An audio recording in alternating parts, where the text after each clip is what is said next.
हिंदी साहित्य की इस कक्षा में तृतीय वर्ष के विद्यार्थियों का हम स्वागत करते हैं।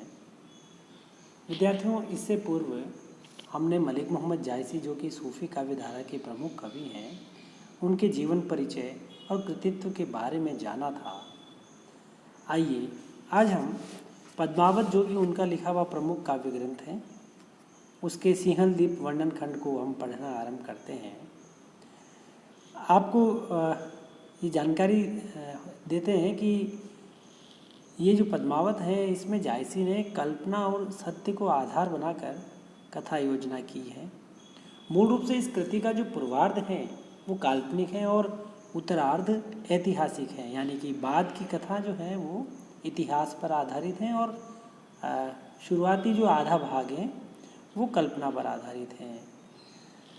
इतिहास और लौकिक तत्वों का दोनों का समावेश इसमें नियोजित किया गया है कि कथा का तारतम्य और संबंध जो है वो बिखरने नहीं पाता है। तो जायसी ने इस जो शुरुआत की जो कथा है इसकी पद्मावत की, उसमें हीरामन जो तोता है उसकी कहानी जो है लोक जीवन से ग्रहण की और बाद की कथा है वो चित्तौड़ के राजा रतन सेन, उसके शौर्य, उसके गौरव गाथा उसको उसमें लिया है और सिंघल द्वीप की जो राजकुमारी हैं पद्मिनी, उसके प्रति प्रेम को दर्शाया गया है और उसको पाने की दिशा में रतन सेन जो प्रयास करता है और उसे लेकर के चित्तौड़ आता है, इसका वर्णन उत्तरार्ध में इतिहास में दर्ज है।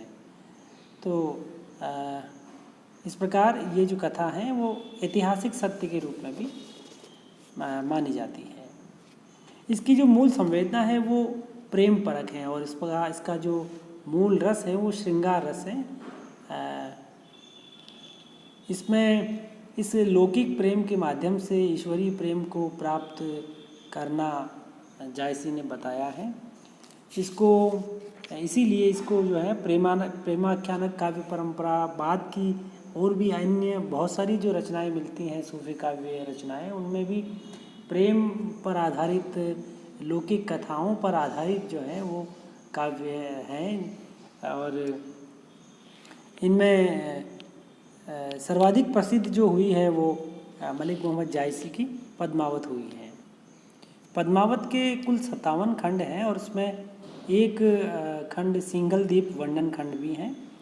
तो रतन सेन जो है वो सिंघल द्वीप पहुंचता है और किस तरह से सिंघल द्वीप के सौंदर्य का वहाँ दर्शन होता है, जो विशेषताएं मौजूद हैं, उन विशेषताओं को कवि जायसी अपनी अवधी भाषा में और दोहा चौपाई शैली में, कड़वबद्धता में किस प्रकार लिखते हैं।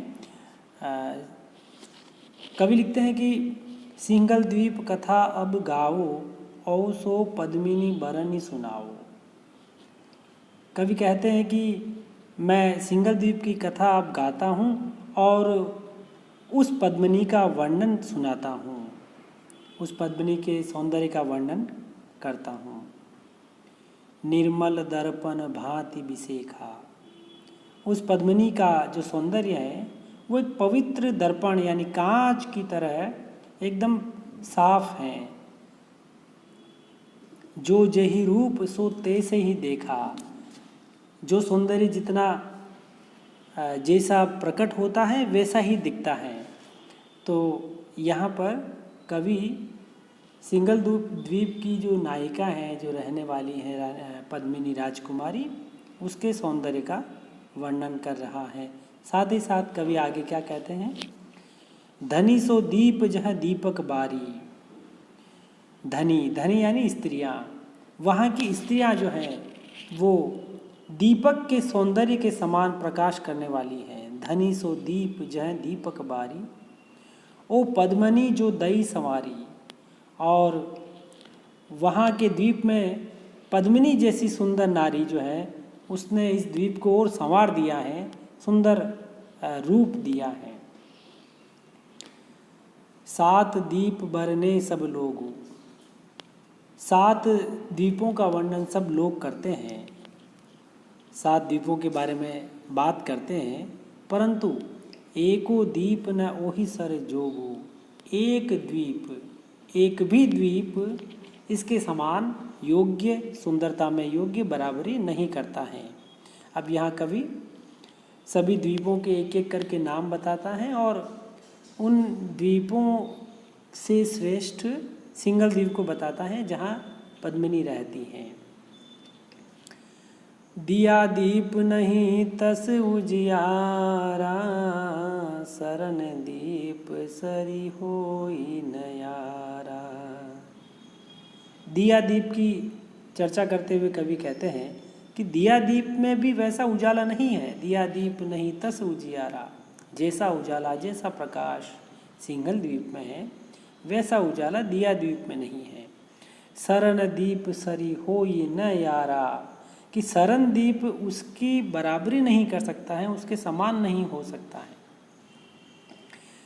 जम्बूदीप कहाँ तस नाही, लंक दीप सरी पूज न चाही। जम्बूदीप उसके समान कहाँ हो सकता है, अर्थात जम्बूदीप सिंगल द्वीप के समान नहीं है, उसके बारे में क्या कहें। और लंक दीप सरी पूज न चाही, और लंका द्वीप जो है वो इस सिंगल द्वीप की छाया तक भी नहीं पहुंच सकता है, परछाई के बराबर भी नहीं है। ऐसा सुंदर, ऐसा अनोखा, ऐसा बढ़िया जो द्वीप हैं प्राकृतिक रूप से और सौंदर्य की दृष्टि से वो सिंगल द्वीप हैं। इसी को हम वस्तु वर्णन कहते हैं कि जिस तरह से कवि बढ़ा चढ़ा करके एक एक चीज़ का वर्णन कर रहा है। दीप गब स्थल आरन परा, दीप महुस्थल मानुष हरा। दीप गब स्थल आरन परा, दीप महुस्थल मानुष हरा।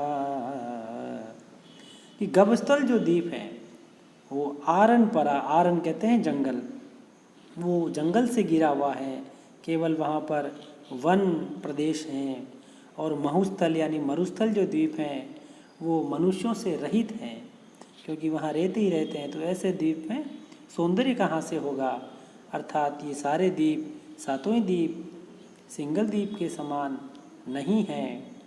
सब संसार परथ में आए सातों द्वीप, एक द्वीप नहीं उत्तमी, सिंगल द्वीप समीप।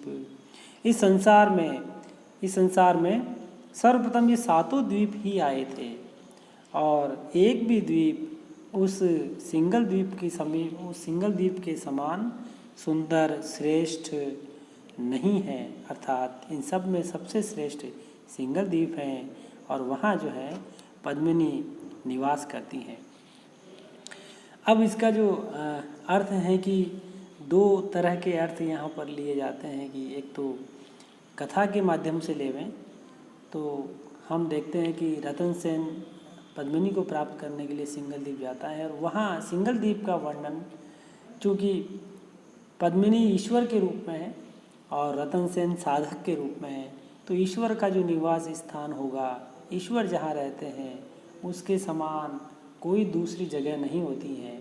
यहाँ दूसरा अर्थ लिया गया है और बाकी कथा का अर्थ तो यही है जो सीधी सीधी कथा है उसमें कि पद्मिनी जहाँ रहती हैं उसके सिंगल द्वीप का सौंदर्य, प्राकृतिक सौंदर्य बहुत बाकी सभी द्वीपों से सुंदर है। तो ये था हमारा सिंगल द्वीप वर्णन खंड का पहला पद। इसमें अवधी भाषा का प्रयोग हुआ है और दोहा चौपाई शैली में लिखा गया है और सिंगल द्वीप की सारी विशेषताएं इसमें मौजूद हैं। बाकी के हम पद अगली कक्षाओं में पढ़ेंगे। बहुत बहुत धन्यवाद।